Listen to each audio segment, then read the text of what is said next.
O texto do sermão dessa manhã é um texto desconhecido da maioria dos irmãos, um salmo bem desconhecido, Salmo 91. Abram suas Bíblias aí, por gentileza, no Salmo 91. Na quinta-feira, irmãos, eu fiz uma pesquisa no YouTube, coloquei lá assim, Salmo 91, e eu encontrei os seguintes títulos associados a essa pesquisa.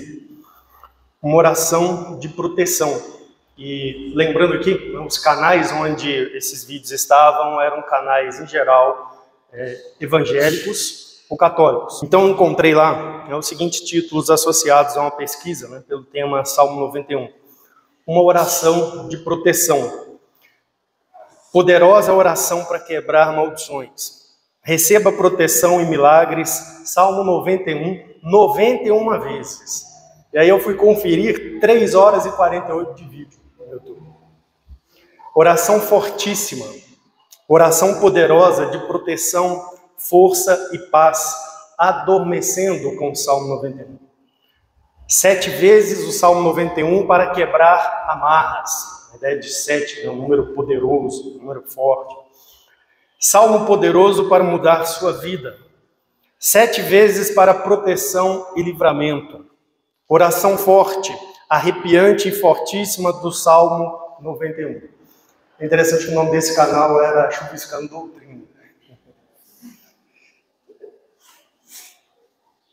Esse salmo, irmãos, ou melhor, essa pesquisa e essa maneira assim, de apresentar o salmo através desses temas, mostra pra gente algo assim, que é muito forte na nossa cultura. Eu acho que vocês reconhecem que década de 70, década de 80, eu lembro quando eu era menino, não era incomum. Era, na verdade, assim, muito presente. A gente ia na casa de pessoas, especialmente pessoas que eram católicas romanas, e elas tinham sobre a estante da sala, sobre um aparato, a escritura aberta. Aí você via que ela ficava só aberta ali, como um símbolo, e bem no Salmo 91. Né? E isso aponta para a gente um forte misticismo que existe na nossa cultura. Nossa cultura portou sobre esse salmo assim, um misticismo muito grande. E eu quero, então, hoje que a gente aborde algumas coisas nesse salmo. Talvez a mensagem de hoje ela seja útil em 2 sentidos. No primeiro, de buscar edificação para a nossa vida, buscando compreender aqui alguns conceitos gerais e fundamentais que esse salmo está trabalhando, nos apresentando. Em segundo, que ela seja útil também para desmistificar o Salmo 91. Eu acho que existem algumas partes da Escritura que o trabalho nosso como ministro, como ensinador de Bíblia, passa por você desmistificar. E o Salmo 91 é um desses textos. Esse salmo ele trata de um dos problemas perturbadores para as pessoas. Não é diferente na época em que ele foi escrito, no período do Antigo Testamento, seja em que ponto da história, para a realidade de hoje. Ele tem a ver, por exemplo, com inimigos, com guerras e com enfermidades. E depois de uma pandemia como nós vivemos, com todos os seus efeitos psicológicos, todos os temores que as pessoas viveram, nós vimos assim proliferar o resgate da repetição desse salmo como uma oração para proteção, como se fosse uma espécie assim de amuleto. E a gente vê também, recentemente, acompanhando minha esposa, uma pessoa me falou, eu estava lendo um livro, no ambiente consultório, uma pessoa perguntou que livro era esse e tal, e aí eu mostrei, era um livro cristão, era uma nova teologia do Rod, e a pessoa me falou assim, eu também sou cristão, sou católico, olha, eu tenho orado, todo dia o Salmo 91, todo dia o Salmo 91. E as pessoas então vão assim, usando o texto da palavra de Deus como uma espécie de amuleto, diante de circunstâncias relacionadas à sua vida, especialmente a realidade das enfermidades. Mas o que esse salmo realmente traz para a gente? Vamos olhar hoje. O texto diz assim, acompanhe comigo a leitura do Salmo 91. O que habita no esconderijo do Altíssimo e descansa à sombra do Onipotente, diz ao Senhor, meu refúgio e meu baluarte, Deus meu em quem confio. Pois ele te livrará do laço do passarinheiro e da peste perniciosa. Cobrir-te-á com as suas penas e sob as suas asas estará seguro. A sua verdade é pavês e escudo. Não te assustarás do terror noturno, nem da seta que voa de dia, nem da peste que se propaga nas trevas, nem da mortandade que assola ao meio-dia. Cai 1.000 ao teu lado, 10.000 à tua direita, tu não serás atingido. Somente com os teus olhos contemplarás e verás o castigo dos ímpios. Pois disseste, o Senhor é o meu refúgio, fizeste do Altíssimo a tua morada. Nenhum mal te sucederá, praga nenhuma chegará à tua tenda, porque aos seus anjos dará ordens a teu respeito, para que te guardem em todos os teus caminhos. Eles te sustentarão nas suas mãos, para não tropeçares em alguma pedra. Pisarás o leão e a áspide, calcarás aos pés o leãozinho e a serpente. Porque a mim se apegou com amor, eu o livrarei, pô-lo-ei a salvo, porque conhece o meu nome. Ele me invocará, e eu lhe responderei. Na sua angústia eu estarei com ele, livrá-lo-ei e o glorificarei. Saciá-lo-ei com longevidade e lhe mostrarei a minha salvação. Antes da gente abordar aqui o texto, eu quero tratar de algumas questões. Quando a gente estuda salmos na Escritura, é muito importante a gente procurar tentar contextualizar esse salmo. E a gente faz isso procurando entender, né, quem escreveu esse salmo, qual o contexto em que ele foi escrito. E geralmente essas informações elas estão nos títulos dos salmos. Quando o título do salmo traz essas informações, é uma informação segura. Você pode segui-la, você pode reconhecê-la. E aqui quando nós lemos o Salmo 91, nós vamos ver que esse salmo é um salmo sem título, embora a maioria das Bíblias tenha aí um título, né, em negrito, que é um título colocado pelo editor da Escritura. Não um título que está ligado ao salmo. Se você voltar aí ao Salmo 90, você vai ler lá um título preto na sua Bíblia, provavelmente em negrito, e embaixo desse título em negrito vai ter lá uma espécie de subtítulo, que na verdade é o título do salmo. Diz assim, oração de Moisés, homem de Deus. Então essa é uma informação que já vem junto com os textos antigos, os manuscritos antigos, é uma oração confiável, é uma informação confiável. O Salmo 91 é um daqueles salmos onde nós não temos esse tipo de informação, então nós não sabemos, por exemplo, quem escreveu. Alguns autores dizem que esse salmo é de autoria de Davi. Eles colocam isso por alguma indicação, como, por exemplo, esse salmo menciona a pestilência. E eles se lembram de que, em uma ocasião, durante o reinado de Davi, Deus enviou sobre Jerusalém peste, quando Davi resolveu fazer um recenseamento do povo para ver quantas pessoas estavam sob seu comando. E Deus considerou aquilo um ato de altivez e um ato de desvio de confiança. E então o Senhor Deus enviou ali um juízo temporário até que Davi tenha reconhecido seu pecado e apresentado um sacrifício. Aquela peste, ela correu ali entre o povo de Israel, ceifando vidas. Então algumas pessoas dizem que por causa desses eventos na Escritura associado a Davi, que é um dos grandes autores dos Salmos, esse salmo provavelmente tenha sido escrito por Davi. Mas existe também algumas pessoas que pensam que a autoria desse salmo é uma autoria ligada ao próprio Moisés. Existe uma tradição de escribas antigos que dizem o seguinte, que os salmos eles foram organizados deliberadamente e intencionalmente na Escritura.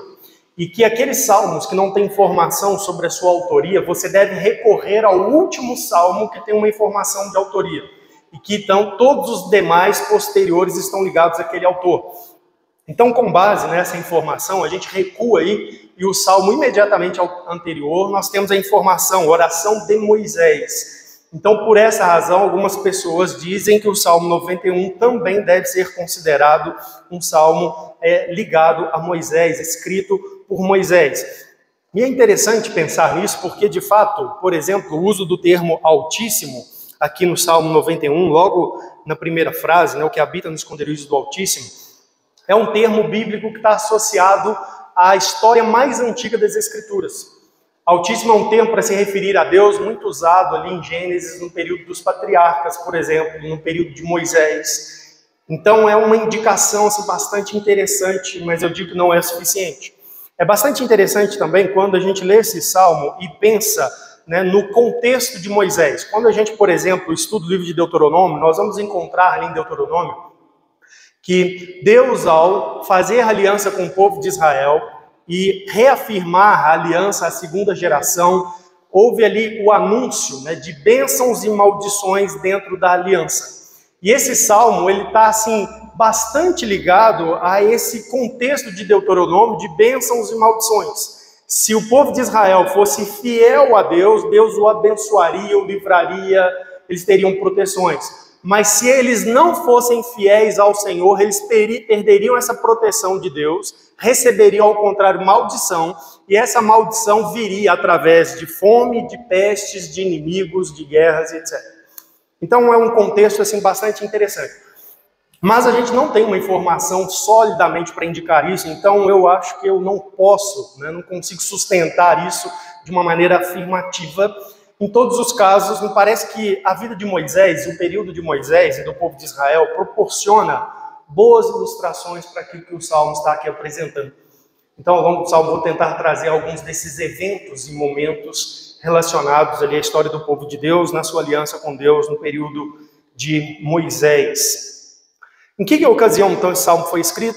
Qual que é o seu contexto histórico? É impossível de identificar, a gente não tem essa informação para nos comunicar isso com clareza. Mas que tipo de salmo é esse? Essa é uma informação importante. Quando a gente lê os salmos, a gente percebe que eles são de tipos variados.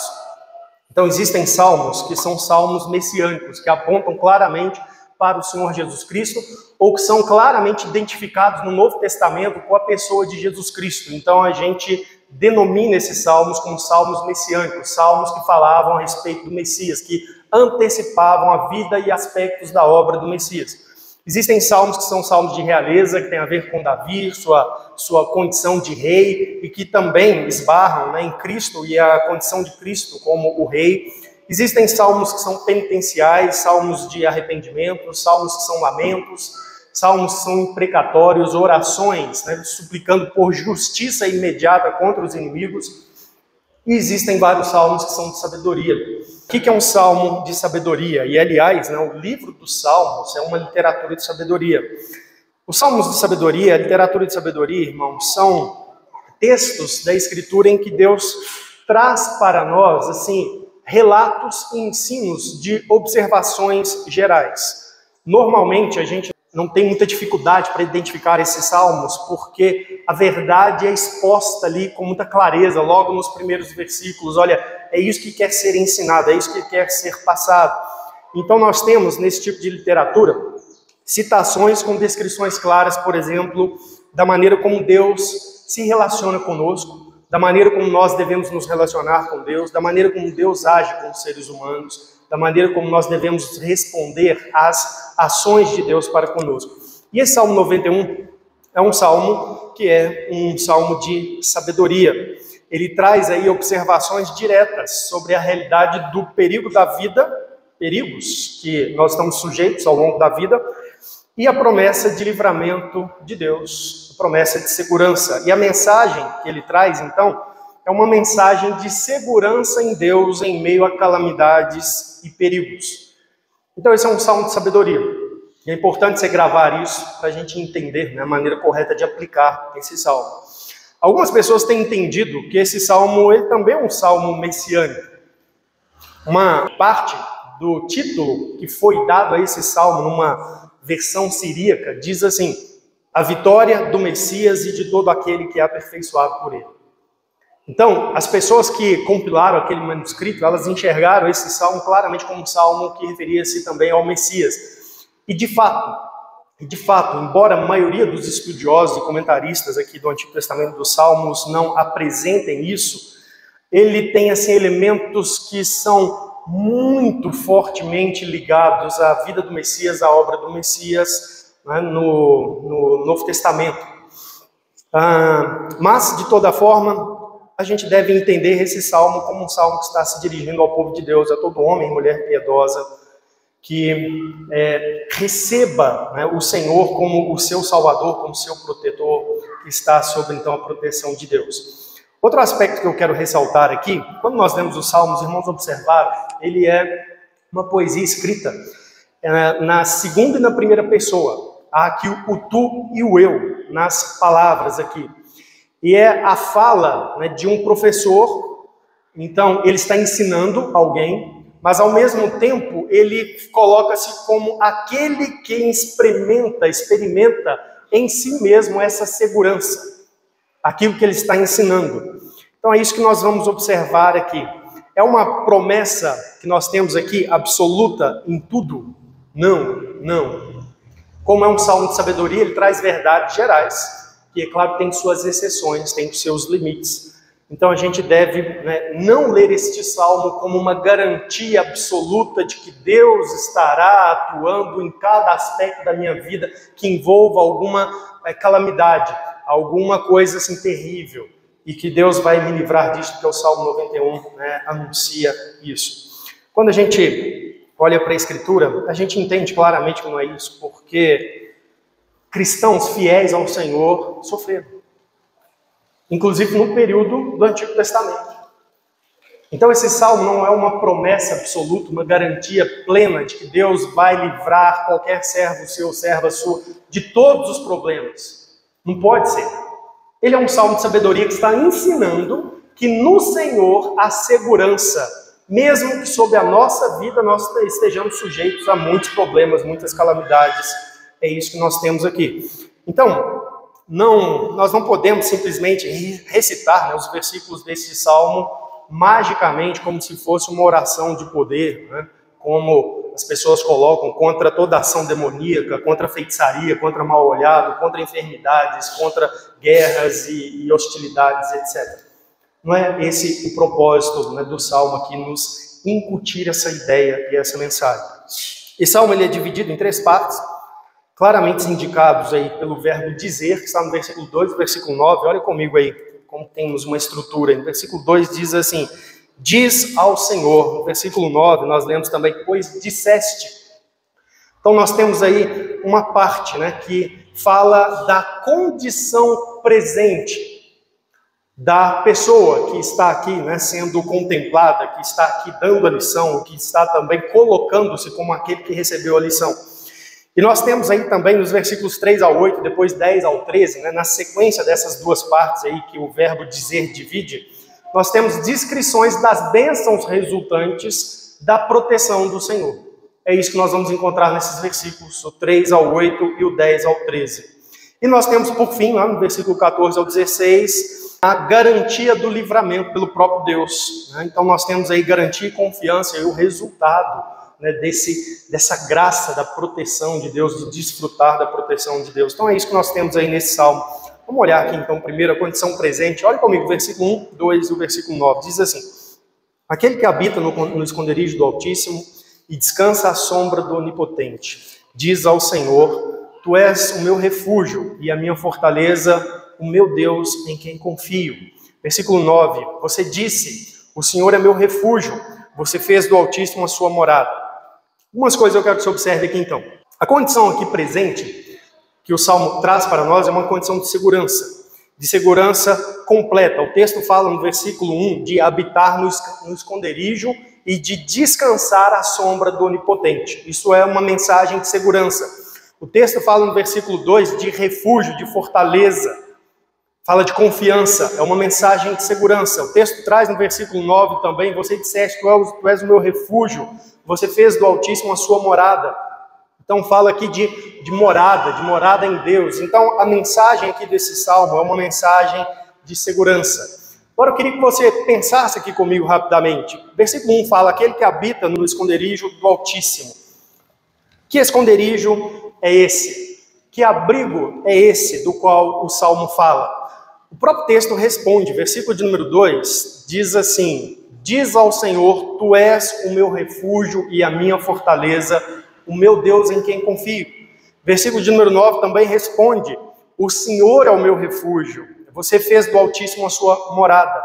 Então, que abrigo é este do qual o Salmo está aqui falando, o Salmo 91?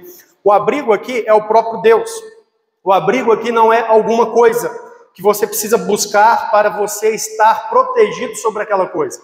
O abrigo não é um lugar onde você precisa ir, você precisa se deslocar, fazer uma viagem, para que você então, chegando lá, você diga assim: agora eu estou seguro aqui. Não é. O abrigo aqui, no texto, é o próprio Deus, é uma pessoa, é a pessoa divina. Observe como que é claro. Versículo 2: Tu és o meu refúgio e a minha fortaleza, o meu Deus em quem confio. Então o abrigo do Salmo 91 é Deus, é a pessoa divina. Versículo 9: O Senhor é o meu refúgio, você fez do Altíssimo a sua morada. Então esse é o primeiro elemento aqui importante para a gente entender o Salmo. O esconderijo, o abrigo que o Salmo aqui anuncia é o próprio Deus. Dê uma olhada comigo ainda aqui no versículo 1. Ele diz assim: aquele que habita no esconderijo do Altíssimo e descansa à sombra do Onipotente. Essas palavras, elas são palavras assim, de conforto, porque elas trazem aqui títulos a respeito de Deus e traz aqui também um atributo de Deus para que a gente perceba qual é a segurança desse abrigo.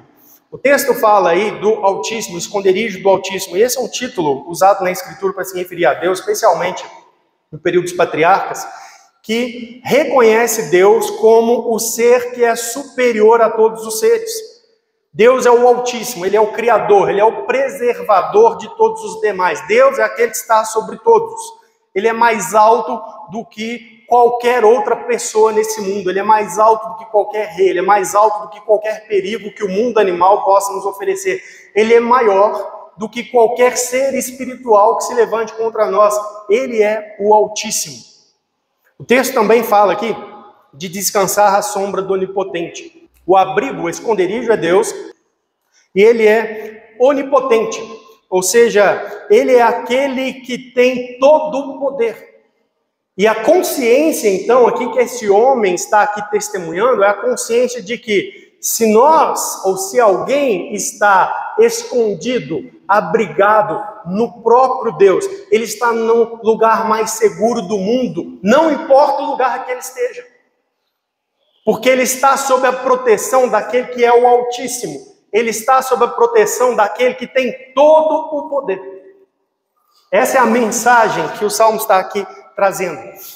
E é interessante essa palavra traduzida aqui na nossa Bíblia por esconderijo. Esconderijo não é um lugar secreto, não é? Quando você tem um esconderijo, vocês já brincaram de pique-esconde, né? Todo menino, pelo menos, tinha um esconderijo secreto, né, na casa da avó do pique-esconde. E o esconderijo é secreto. Quando alguém está lá contando, você guarda o esconderijo, quando os olhos estão vendados. Quando a pessoa não está vendo, você sai do esconderijo. E ele permanece secreto. A ideia aqui do texto é que existe um lugar, então, que é secreto. E esse lugar secreto é no coração de Deus.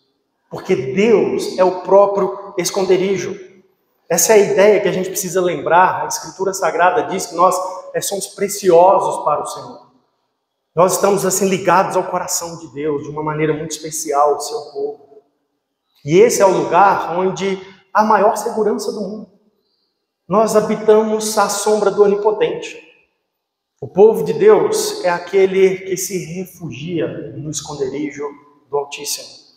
Em Êxodo, capítulo de número 33, tem um evento na vida de Moisés que eu acho que é um bom exemplo disso. Êxodo 33, Moisés faz um pedido ao Senhor. Ele quer ver a glória de Deus. Ele quer ver uma manifestação especial de Deus, uma vez mais, talvez, não é? Ele teve aquele chamado lá no Monte Horebe, na sarça que ardia e falava a ele. Depois disso, ele viu o poder de Deus atuar em tantas coisas, mas num momento ali onde Israel tropeçou, se voltou à idolatria, parece que Moisés quer ser revigorado na sua missão. E ele faz um pedido a Deus, em meio àquele momento ali da história triste de Israel. Ele pede que Deus permitisse vê-lo novamente. E a Bíblia diz assim, como que Deus tratou essa situação, Êxodo 33, 21. Disse mais o Senhor: eis aqui um lugar junto a mim, e tu estarás sobre a penha. Quando passar a minha glória, eu te porei numa fenda da penha, e com a mão te cobrirei até que tenha passado. É muito interessante que o que Deus fez foi providenciar para Moisés um abrigo, mas um abrigo assim junto a ele. Moisés, tem aqui um lugar junto a mim. E eu vou te proteger ali. Eu passarei a minha glória. Minha glória é um perigo para um homem pecador como você, mas eu vou proteger você. Eu vou colocar a minha mão, te cobrirei até que eu tenha passado. E a ideia do Salmo 91 é isso. É que essa pessoa, ela reconhece que Deus é a sua própria proteção. E que ela se refugia no próprio Deus. Não importa onde ela esteja, em que circunstância ela esteja. O Senhor é o abrigo. Então, a segurança, ela não está em algum lugar em que nós precisemos ir, mas ela está no próprio Deus. E é interessante a gente pensar sobre isso e aplicar, né, as realidades da vida do povo de Deus, da história da igreja. Você conhece, pelo menos de ouvir falar alguma coisa, um movimento chamado monasticismo. O movimento surgiu ainda em épocas remotas da igreja, onde pessoas começaram a se isolar da sociedade e construir lugares dedicados a uma vida religiosa, uma vida piedosa, os monastérios, tá? Os conventos. E as pessoas então foram para esse tipo de vida com qual ideia? Olha, nós queremos dedicar nossa vida a Deus e viver em meio ao mundo e à sociedade é difícil você desenvolver espiritualidade. Nós precisamos de um refúgio, nós precisamos, né, nos separar e ir para um determinado lugar e ali dedicar nossas vidas ao Senhor e etc. Esse movimento errou. Porque o refúgio do povo de Deus na Escritura Sagrada é o próprio Deus, não é um lugar para onde você vai, mas é o Senhor. O Salmo 91 anuncia isso com muita clareza. O Senhor é o meu refúgio. É nele que nós temos segurança. Os eremitas, né, fizeram também opções de viverem suas vidas isoladas, em lugares desertos, perambulando, dedicando-se, né, a orações, a meditações e etc. Esses movimentos são movimentos errados e a gente precisa entender isso à luz da palavra de Deus, porque existe em nossa época pessoas tentando promover isso de novo. Algumas pessoas têm dito, né, com base aí em novos escritos, que existe uma opção beneditina, que a gente deve se inspirar no exemplo de São Bento, que preservou o cristianismo durante, né, a queda do Império Romano, a invasão dos bárbaros e etc. Isso é uma visão totalmente equivocada. Totalmente equivocada. A verdadeira fé é preservada por Deus, preservando os seus, mesmo em meio a dificuldades, em meio a uma sociedade turbulenta, uma sociedade contrária, hostil, uma sociedade perigosa, porque Deus é o refúgio do seu povo. É isso que o Salmo 91 está aqui trazendo para nós. Para uma segunda coisa que eu quero que a gente observe nos versículos iniciais desse Salmo é quem é protegido então por esse refúgio, por esse abrigo. Versículo 1 diz: aquele que habita no esconderijo do Altíssimo e descansa à sombra do Onipotente.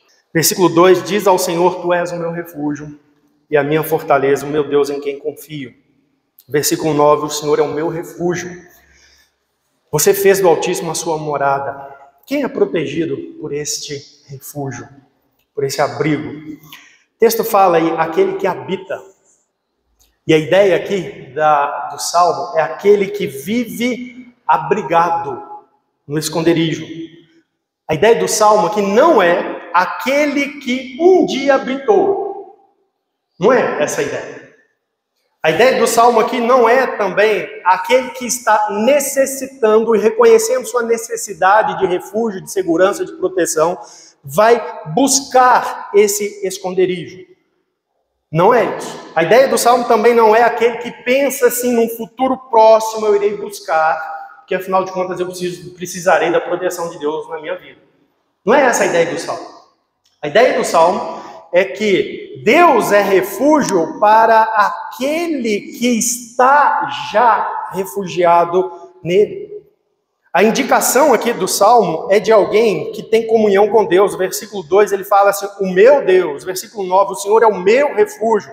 Versículo 2, em quem confio. Então observe, o Salmo 91 fala da proteção, da segurança de Deus para quem? Para aqueles que já reconhecem Deus como seu Deus. Para aqueles que reconhecem Deus como seu Senhor e amam o Senhor e buscam a presença do Senhor e estão andando nos caminhos do Senhor. É sobre este que o Salmo está falando. São as pessoas que já possuem uma comunhão real com Deus, uma intimidade com Deus.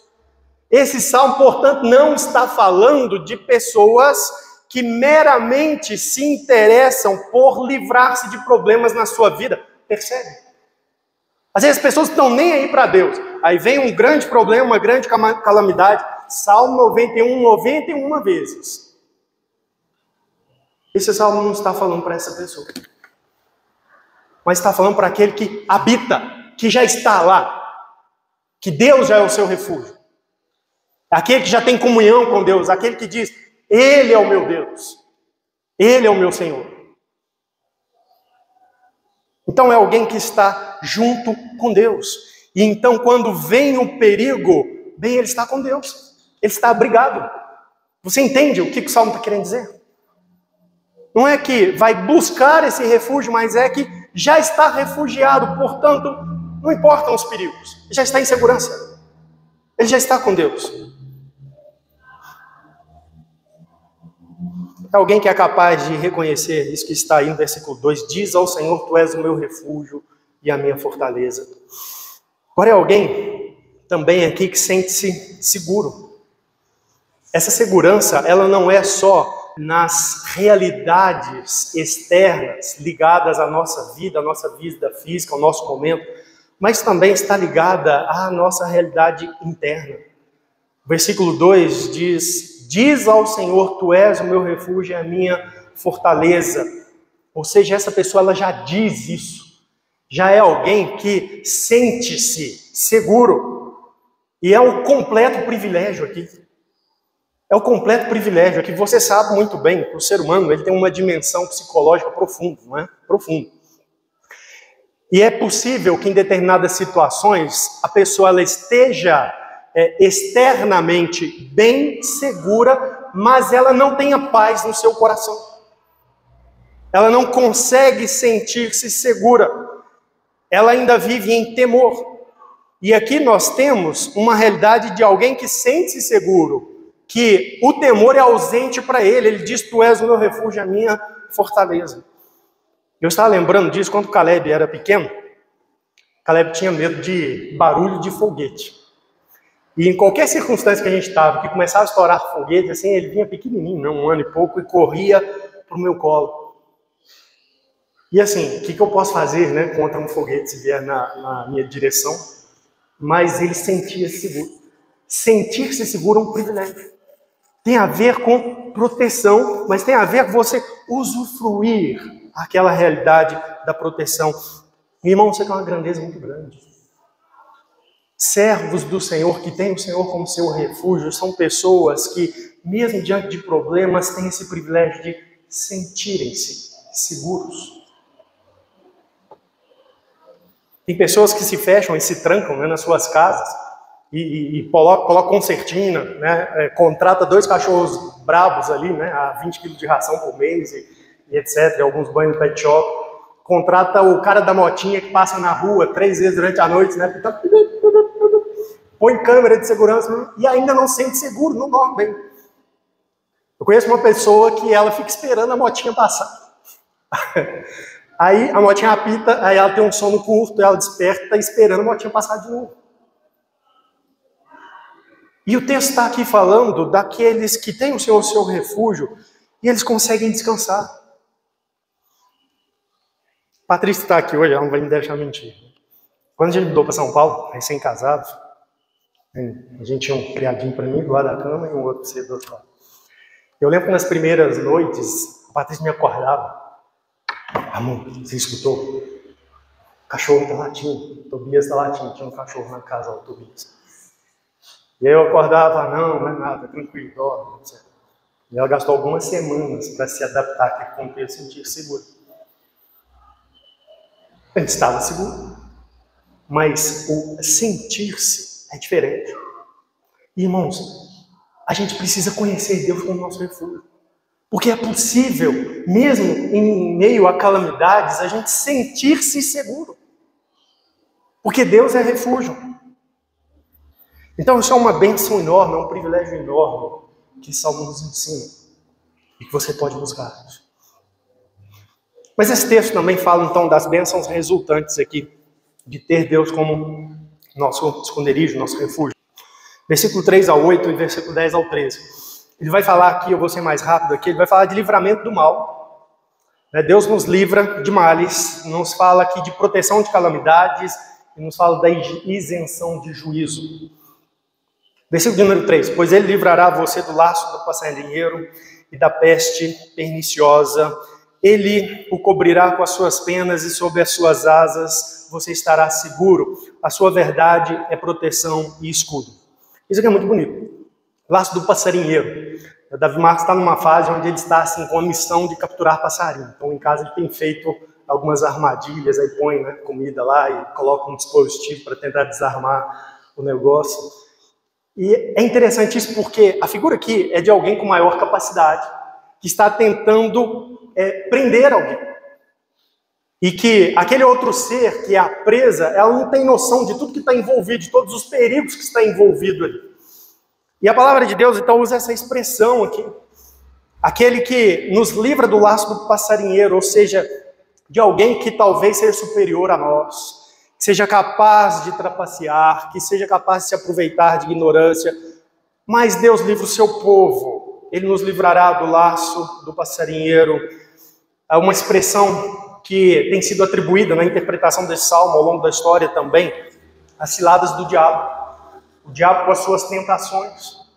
E Deus, então, ele nos livra dessas coisas. E é muito bonito aqui, porque a maneira poética aqui, ela é belíssima. Porque ela traz um elemento aqui de humor.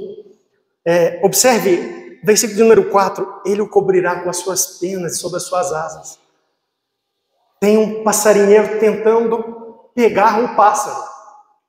E a ideia aqui é que alguém que tem asas vai ser o protetor.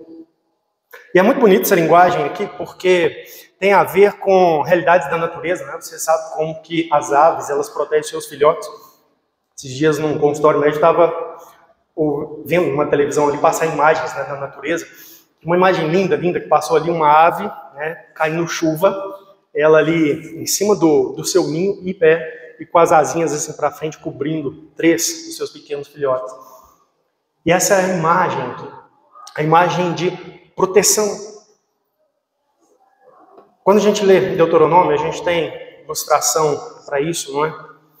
Lá em Deuteronômio 32, nós lemos aqui assim, deixe-me relatar aqui o texto, versículo 10 diz assim: achou numa terra deserta e num ermo solitário, povoado de uivos, rodeou e cuidou dele, guardou como a menina dos olhos. Como a águia desperta sua ninhada e voeja sobre os seus filhotes, estende as asas e tomando-os, os leva sobre elas. Assim só o Senhor o guiou e não havia com ele Deus estranho. Essa é uma ilustração, Deus falando de como que ele cuidou, como que ele protegeu de Israel, e ele fez isso como uma águia, ele estendeu as asas. E é disso que o Salmo 91 está falando. Deus protege seu povo assim, com esse cuidado que é ilustrado de uma maneira assim singela, mas dedicado na natureza. E é interessante quando você vê isso na natureza, né? Os filhotes das aves que estão sob proteção, eles estão ali muito seguros. Né? Você já viu quando um pintinho corre para debaixo da galinha? Você percebe que ali ele acha que ele está, né, bem seguro. E a ideia aqui é dessa segurança. Deus é aquele que proporciona ao seu povo uma segurança assim plena. O Senhor Jesus disse sobre Jerusalém, né? Jerusalém, Jerusalém, quantas vezes eu quis aninhar você debaixo das minhas asas como uma galinha faz, e vós não quisestes. A ideia aqui é de estar sobre essa proteção de Deus, esse cuidado do Senhor. Agora esse texto também tem uma frase aqui bem interessante. O versículo de número 4 diz assim: a sua verdade é proteção do escuro. O versículo de número 4 fala que ele nos cobrirá com suas penas. Mas isso é uma figura. Como que Deus nos protege de fato? Como que Deus protege o seu povo de fato? O texto fala aí, a sua verdade é proteção e escudo. A segurança, irmãos, do povo de Deus está também no conhecimento da verdade de Deus. A verdade de Deus é abrigo para nós. Esse salmo, por exemplo, eu disse que a gente precisa desmistificá-lo. Ele é um salmo usado tão erroneamente porque falta conhecimento. E as pessoas são induzidas e sugestionadas e levadas a alimentar falsas expectativas e depois colher frustrações com Deus, com uma mensagem que Deus não disse a elas, porque falta conhecimento. E uma das coisas que Deus faz para manter o seu povo em segurança é revelar sua verdade. Não é à toa que Ele nos deu um livro. E através da sua palavra nós vamos conhecendo e entendendo realidades do mundo, da fé, que nos dão uma caminhada segura, que nos mantém protegidos e seguros neste mundo. Quando eu era criança, alguns adultos ensinavam, eu lembro na escola, meus colegas falavam isso muito, né? Lá em casa não tinha isso, mas alguns adultos ensinavam assim, que se uma criança ficasse pulando, né, em cima da linha do rejunte do piso, a coluna da mãe quebrava. Eu acho que isso era para tentar assim, educar as crianças pelo medo, elas ficar sentadinhas quietinhas, né, para não correr o risco de pular e quebrar a coluna da mãe. Mas quando você cresce, você é liberto disso. Quando a verdade chega até você e você percebe que os próprios adultos que falam isso, eles andam o tempo todo descuidados, pisando nas linhas e etc. E a verdade liberta disso. E a gente precisa entender, uma das maneiras de Deus cuidar de nós, preciosíssima, é a sua verdade, a sua palavra. Ela é escudo, é pavês para a nossa vida. Esse texto fala também da peste, né? Peste perniciosa, aí no versículo de número 3. Esse era um temor do mundo antigo. As pessoas, por exemplo, associavam as pestes, né, aquelas mortandades, aquelas doenças imprevisíveis, incontroláveis, associavam aquilo à ação de demônios. Era um temor no mundo antigo. Dentro do mundo bíblico, da aliança com Deus, Deus prometeu a Israel que amaldiçoaria Israel com pestes se eles se desviassem do caminho. E a gente vê isso na história. Deus amaldiçoando tanto Israel quanto ímpios. Por exemplo, em Êxodo 12, nós lemos lá a 10ª praga, não é?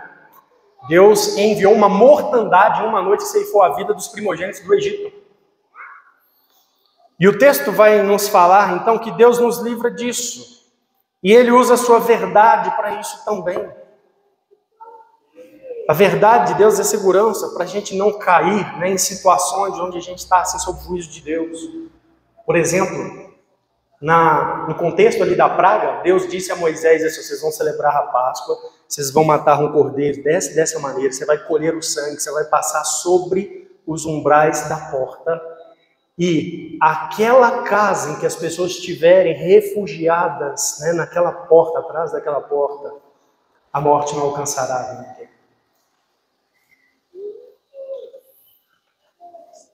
Versículo número 5 e 6, continua dizendo assim: você não terá medo do terror noturno, nem da flecha que voa de dia, nem da peste que se propaga nas trevas, nem da mortandade que se assola ao meio-dia. Aqui nós temos uma série de conceitos aqui, né? Terror noturno, peste nas trevas, no versículo 6, versículo 5, flecha que voa ao meio-dia, versículo 6, mortandade que assola ao meio-dia. Esse texto aqui está falando para nós de coisas inesperadas, coisas que poderão ocorrer conosco assim subitamente, né? Terror noturno, por exemplo, pode se referir aqui a assaltos, a invasão de exércitos, coisas que vêm de repente, né? Assassinatos, furtos, a ação de inimigos que geralmente usam a noite, se escondem na noite para poder ter êxito, para poder surpreender. O texto fala aqui também de mortandade ao meio-dia e flecha ao meio-dia. E a ideia aqui é de julgamento de Deus. Quando a gente lê lá em Deuteronômio 32, por exemplo, o Senhor Deus diz assim: amontoarei males sobre eles, as minhas setas esgotarei contra eles. Então, na linguagem bíblica, essa ideia de setas voando ao meio-dia tem a ver com o juízo de Deus, com o julgamento de Deus, com uma maldição de Deus. E a ideia aqui não é que todas as pessoas estão isentas, né, de ocorrências inesperadas e destruidoras, mas a ideia aqui é que você não terá medo destas coisas. O texto fala aí: não te assustarás do terror noturno. Observe essa frase do versículo 5, não te assustarás. Ou seja, terror noturno está aí, pode acontecer, estamos sujeitos a essas coisas, mas não te assustará. Você não está necessariamente isento de ocorrências inesperadas e destruidoras, mas você não terá medo disso. Você viverá uma vida onde o pânico é ausente, a ansiedade é ausente, não sabe, será que vai me acontecer isso? Será que aquilo pode me acontecer? Não, você não terá medo dessas coisas. E há situações, sim, irmãos, que nos ameaçam, há situações de perigo, de calamidades prováveis, mas a realidade é que nós temos um Deus que é soberano sobre essas coisas. E Ele tem poder, Ele é o onipotente para nos guardar, se for a vontade dEle. Então a gente não precisa ficar aterrorizado. Essa é a verdade. E existe aqui também a realidade dentro do contexto da aliança que o povo de Israel tinha com Deus, é que se eles fossem fiéis a Deus, eles estavam livres desse tipo de juízo por parte de Deus. Então, a mensagem aqui é, se você se esconde no Senhor, se você o reconhece como seu Deus, você está andando nos seus caminhos de infidelidade, também você não precisa ter medo dessas coisas, porque naquele contexto de aliança, se a nação fosse fiel, Deus desviaria esse tipo de moléstia, tormento e perigo do povo de Israel. E a ideia aqui não é que isso vai acontecer com todos, sempre, conosco hoje, mas a ideia é, Deus é que está no controle sobre isso, é que tem poder sobre essas coisas, por isso a gente precisa se assustar, se aterrorizar com essas possibilidades. Ele é o Altíssimo, o Todo-Poderoso, o Onipotente. Versículo 7 e 8. Cai 1.000 ao seu lado, 10.000 à sua direita, você não será atingido. Somente com os seus olhos você contemplará e verá o castigo dos ímpios. Essa é uma expressão bem conhecida no versículo 7. E ela apresenta uma realidade onde uma calamidade chegou e ela passou por você, alcançou outros, mas não a pessoa que estava abrigada em Deus. Cai 1.000 ao seu lado, 10.000 à sua direita e você não será atingido. Mas essa declaração está associada aqui no versículo 8 com o castigo de Deus. Observe, somente com seus olhos contemplará e verá o castigo de Deus. Ou seja, isso aqui tem a ver com o juízo de Deus sobre os ímpios. A ideia é que o homem de Deus e a mulher de Deus, que são fiéis a Deus, eles estarão protegidos do juízo de Deus. Mesmo que Deus traga o seu juízo e pessoas tombem, mas aquele que é fiel será preservado. Em Êxodo 14, você se lembra? Ali narra aquele último momento quando Israel deixa o Egito e eles atravessam o Mar Vermelho. Eu não vou ler o texto aqui, mas você se recorda da cena. A cena é que Israel, naquele momento fiel a Deus, seguindo a liderança de Moisés, atravessou o mar em segurança. Mas os egípcios que vieram logo atrás no encalço foram todos destruídos, desbaratados. E a cena lá de Êxodo 14 é que Israel olha para a praia no amanhecer do dia e vê a praia repleta de corpos dos egípcios. Eles foram julgados, castigados por Deus, ímpios, naquela ocasião. E o povo de Deus foi livrado. E a ideia aqui é essa. A ideia de que Deus, quando exercer castigo sobre os ímpios, Ele preserva os seus, Ele é capaz de fazer isso. Tem uma outra ideia aqui interessante. Percebe que tem a ver com quem Deus quer guardar? Não tem a ver com a força e o poder, por exemplo, da calamidade. Se Deus for usar uma calamidade para trazer juízo, não tem a ver com a força e o poder da calamidade, o alcance da peste, a virulência de uma doença, mas tem a ver com quem Deus quer guardar. Cai 1.000, 10.000, cai 1.000, mas você está seguro. Tem a ver com Deus projetando sobre nós sua sombra, o seu cuidado, a sua proteção. Versículo 9. Você disse, o Senhor é meu refúgio, você fez do Altíssimo a sua morada. Então vem aqui mais uma série de bênçãos, né, dessa condição. Nenhum mal lhe sucederá, praga nenhuma chegará à sua tenda. O que ele quer dizer com isso? Proteção agora alcança a casa. Morada pessoal, a tenda, é o lugar onde as pessoas habitam. De novo, isso aqui remete ao período do Êxodo. Né? O povo de Israel ali habitando em tendas no deserto. E a ideia aqui é de uma segurança pessoal, né? A família, aquele contexto que é a realidade da família. Nenhum mal sucederá, praga nenhuma chegará à sua tenda. Quando a gente lê, né, lá em Êxodo 12, Deus protegeu as famílias de Israel.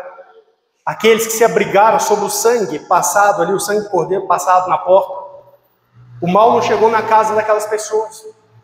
Aqueles, até mesmo vizinhos de outras nações que tomaram a Páscoa junto com os israelitas naquela noite, foram preservados.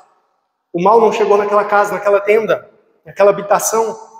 No período do deserto, Deus enviou ali pragas em determinados momentos como juízo sobre o povo de Israel, mas Deus livrou os fiéis. Então o tempo todo o Salmo está mostrando, olha, Deus é poderoso para guardar o seu povo. Deus tem poder, Ele é capaz disso. Versículo de número 11 diz ainda assim, porque aos seus anjos Ele dará ordens a seu respeito para que guardem você em todos os seus caminhos. Eles o sustentarão nas suas mãos para que não tropece em alguma pedra.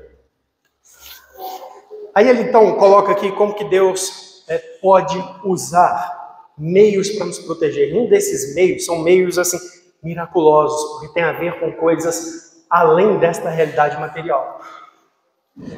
A história do povo de Deus está repleta de registros onde Deus de fato empregou seus anjos para proteger o seu povo.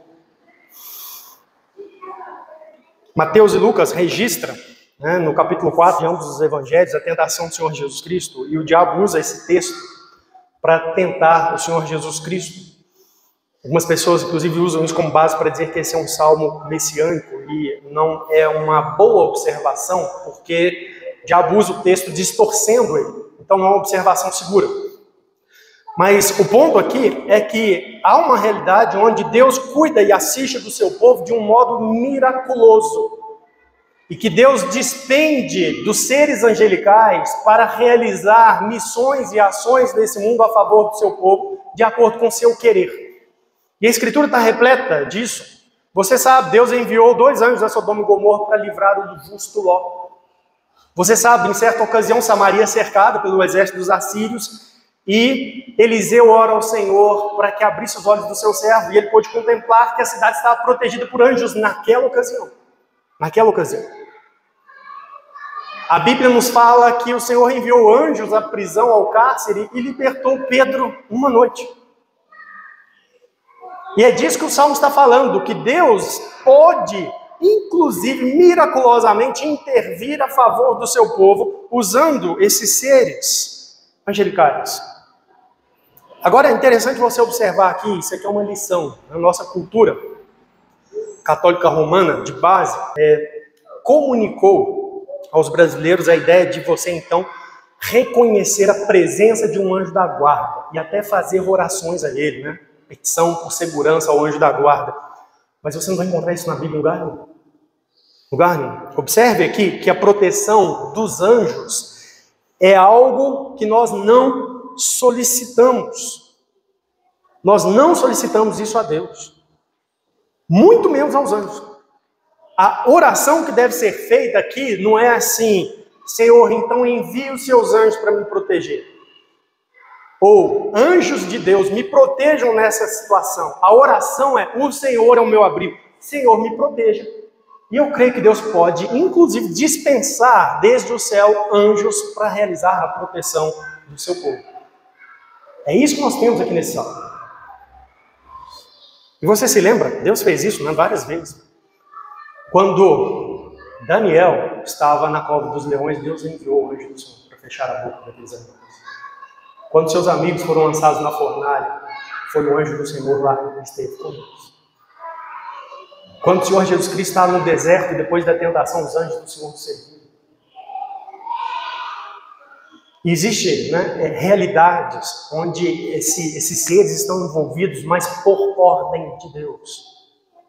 E é isso que a gente precisa saber e crer. Nosso Deus é poderoso e Ele pode, inclusive, nos livrar desta maneira miraculosa.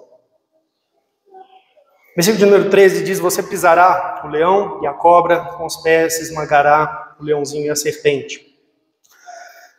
Pode ser aqui uma linguagem relacionada à vitória sobre o diabo, remetendo lá a Gênesis 3, que fala de pisar a cabeça da serpente.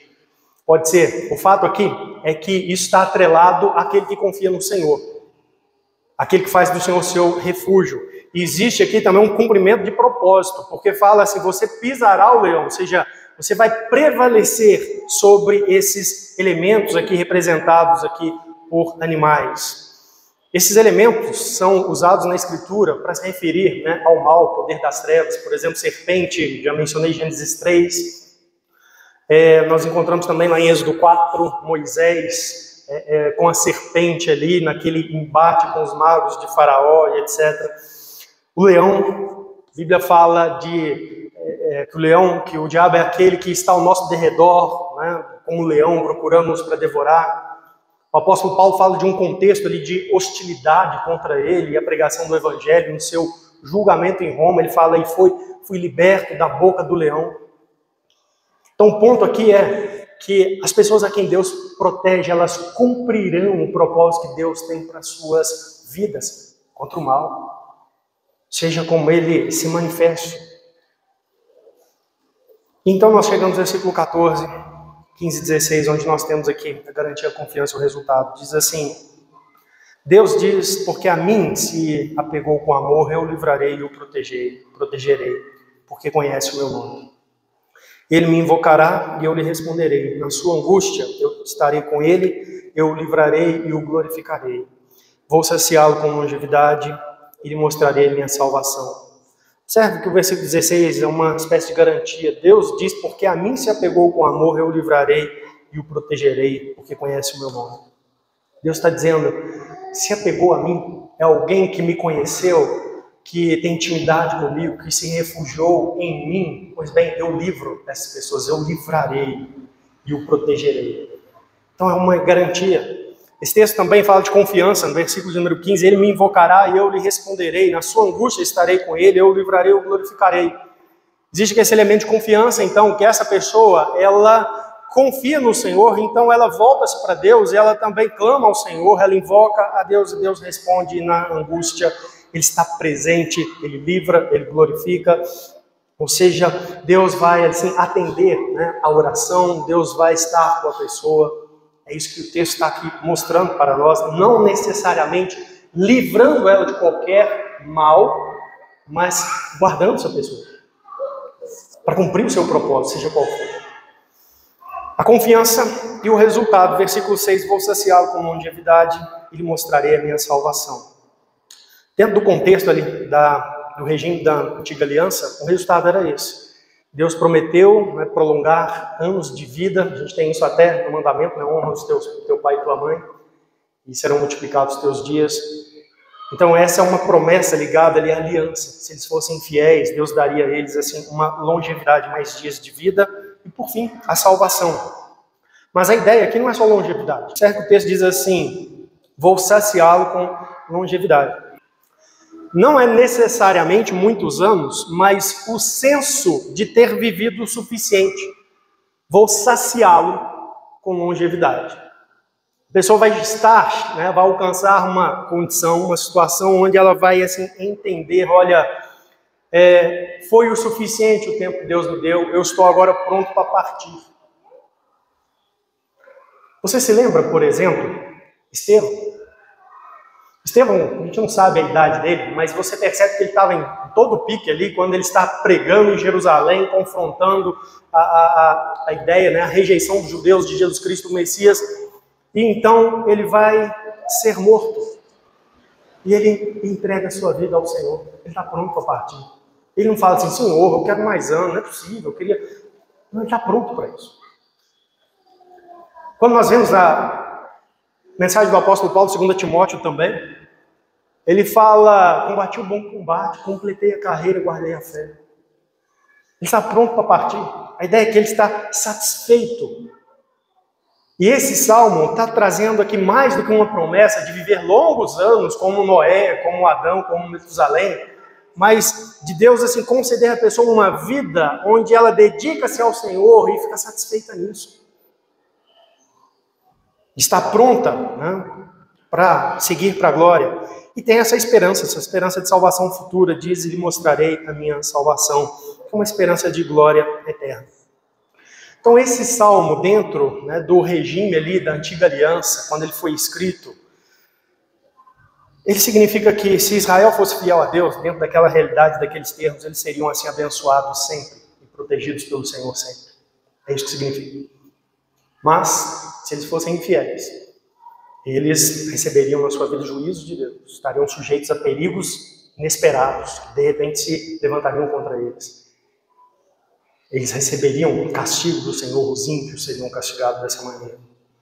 Quero encerrar com alguns pontos aqui, só para refletir. A mensagem para nós hoje nesse salmo, irmãos, é que ele nos desafia a buscar a Deus de verdade e a confiar nele ao longo da nossa vida. Essa é a mensagem desse salmo. Ele se aplica a nós hoje, cristãos? É claro que se aplica. Claro que se aplica, por vários motivos. Mas nós temos uma aliança com Deus em Cristo, nós somos seu povo. Então nós devemos buscar Deus de verdade e confiar nele. Porque Deus, né, cumprirá os seus propósitos para com cada um de nós dentro desse contexto, né, de relacionamento que nós temos com ele em Cristo Jesus. Não somente isso, mas nós estamos ligados ao próprio Cristo por uma fé salvadora. E Cristo tem sido, então, assim, o refúgio do povo de Deus. Você se lembra, o apóstolo Paulo, Colossenses 3, disse assim: a nossa vida está oculta juntamente com Cristo. Nossa vida está oculta, e a ideia é que ela está preservada, ela está num refúgio, ela está guardada, ela está protegida. Não há perigos reais contra aqueles que estão em Cristo. Então, aqueles que fazem de Deus seu refúgio e fortaleza porque encontraram a Jesus Cristo, eles não estão em perigos reais, porque Deus guarda o seu povo aqui nesse mundo. Essa é a realidade. Nós lemos e estudamos há pouco tempo que Romanos 8, todas as coisas cooperam para o bem daqueles que amam a Deus. Não é que todas as coisas boas acontecem para aqueles que amam a Deus, não é isso, mas que todas as coisas cooperam para o bem daqueles que amam a Deus. Ou seja, Deus vai conduzir as circunstâncias todas com a sua providência de tal modo que aquilo que é o bem para o seu povo, Ele irá realizar. Então a gente pode confiar no Senhor, Ele é nosso refúgio e fortaleza, sim. Nosso esconderijo. Ora, um perigo. O diabo quer que as pessoas acreditem que este salmo é uma promessa de Deus para elas, em tudo o que elas julgam e atribuem ser coisas ruins, experiências ruins na sua vida. O diabo quer que as pessoas entendam e acreditem que Deus estaria, no Salmo 91, prometendo que nada de ruim lhes aconteceria. Sabe por quê? Porque no dia em que as pessoas acreditam nisso, e em sequência na sua vida, Deus permite que algo ruim aconteça, essa pessoa ficará frustrada e zangada com Deus e se afastará dele. O diabo quer isso. Esse misticismo todo, essa superstição toda, usando o Salmo 91, como ele quer que as pessoas acreditem, para que as pessoas sejam levadas a uma frustração, digam assim: a promessa não funcionou. Deus não foi fiel. A Bíblia é uma mentira. Ele quer isso. Ele deseja isso. Mas não é isso que a Bíblia está ensinando aqui. Quando a gente lê a história do povo de Deus, tanto no Antigo Testamento como no Novo, nós vemos que, embora sob a proteção do Senhor, eventualmente, servos e servas de Deus sofreram momentos difíceis na sua vida. O profeta Jeremias, na antiga aliança, era um único fiel, sofreu demais naquele período de juízo sobre o povo de Deus. O apóstolo Paulo sofreu terrivelmente se dedicando sua vida ao Senhor. Então não é isso que o Salmo está dizendo. O Salmo está nos instigando a confiar que Deus nos protegerá, que há segurança no Senhor, que a gente pode se sentir seguro no Senhor, de fato. Agora, esse salmo fala dessa imagem de Deus protegendo sob as asas. Jesus usou essa imagem, falou a Jerusalém que ele quis proteger Jerusalém. As pessoas precisam vir a Cristo. Você já veio a Cristo dessa forma? Você já se refugiou em Cristo Jesus, já escondeu sua vida, já ocultou sua vida em Cristo, já confiou nele como seu Salvador, já arrependeu-se dos seus pecados, já livrou-se do temor do juízo, da condenação eterna. Para isso você precisa vir a Cristo. Você ainda não fez. Você precisa saber que a mera existência de um local seguro não traz segurança. É preciso que você esteja abrigado lá. Você não pode simplesmente saber assim: Deus é refúgio, Jesus, é o Salvador. Mas se você não estiver lá, não adianta nada. É preciso estar abrigado em Cristo. Então, irmãos, se alguém aqui ainda não foi a Cristo, é preciso vir a Cristo e buscar em Cristo comunhão com Deus, estar na presença do Senhor e assim fazer do Altíssimo a sua morada. Preciso. É urgente isso. E por fim, você precisa buscar a verdade de Deus ao longo da sua vida, da sua caminhada com Cristo. Esse é um dos meios mais efetivos, mais comuns que Deus usa para proteger e guardar o seu povo. A sua verdade é pavês e escudo. Você precisa conhecer as Escrituras.